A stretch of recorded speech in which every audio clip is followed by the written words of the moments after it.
नाशिकच्या सिन्नरमधील मिरगावमध्ये भोंदूबाबा अशोक खरातच्या आलिशान form house मागची धक्कादायक कहाणी समोर आली आहे।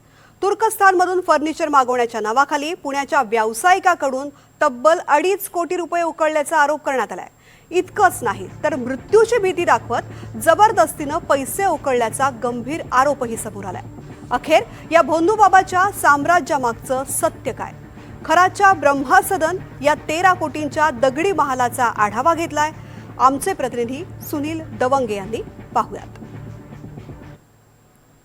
आरोपी अशोक खरातनं नाशिक जिल्ह्यातील सिन्नर तालुक्यातील मिरगाव इथं उभारलेलं हे आलिशान फार्म हाऊस, याकडे पाहिल्यानंतर एखाद्या राजवाड्यालाही लाजवेल असं याचं हे वैभव आहे। आपण बघितल्यानंतर एक लक्षात येतं की हे फार्म हाऊस आहे, एक मोठं बलाढ्य असं फार्म हाऊस या ठिकाणी उभारण्यात आलेलं आहे, दगडी बांधकाम केलेलं आहे। पण या भिंतीमध्ये लपली आहे धक्कादायक कहाणी, फसवणुकीची, भीतीची आणि अंधश्रद्धेच्या नावाखाली उकळलेल्या कोट्यावधी रुपयांची। इथेच भोंदूबाबा अशोक खरातनं आपलं साम्राज्य उभं केलं आणि पुण्यातील बांधकाम व्यावसायिक राजेंद्र जासूद यांना उत्तर पूजेच्या नावाखाली जाळ्यात ओढलं। जासूद यांच्या फिर्यादीनुसार तुर्कस्थानातून थेट मागवलेलं फर्निचर किंमत 90 लाख रुपये।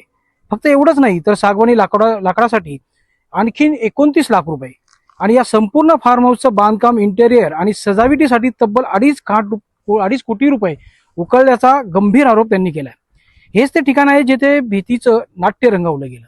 मंदिराच्या मागे रिंगण आखलं, त्यात जासूद यांना उभं केलं आणि धमकी दिली, बाहेर पडलास तर तू जळून भस्म होशील।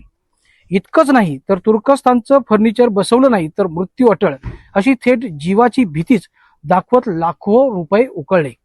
या आलिशान फार्म हाऊसमध्ये फक्त किचनचाच खर्च ऐकून धक्का बसेल। तब्बल 42,50,000 रुपये फक्त स्वयंपाकघरासाठी, सजावटीसाठी। त्यात वापरलेली महागडी इलेक्ट्रॉनिक्स आणि उपकरणंही जासूद यांच्याकडून खरेदी करून घेतल्याचं समोर आले।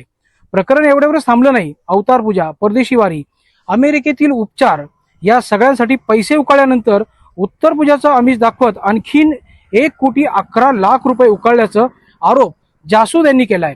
अंधश्रद्धेचा आधार, मृत्यूची भीती आणि देवाच्या नावाखाली उभारलेलं हे कोट्यावधी रुपयांचं साम्राज्य मिरगावातील फार्म हाऊसकर पाहिलं की एकच प्रश्न उभा राहतो, ही श्रद्धा आहे की सरळ सरळ फसवणूक?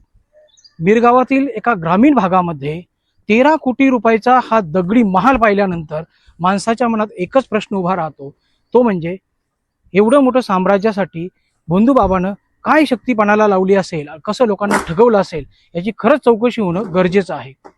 सुनील दवंगे, NDTV मराठी, मिरगाव, संगमनेर।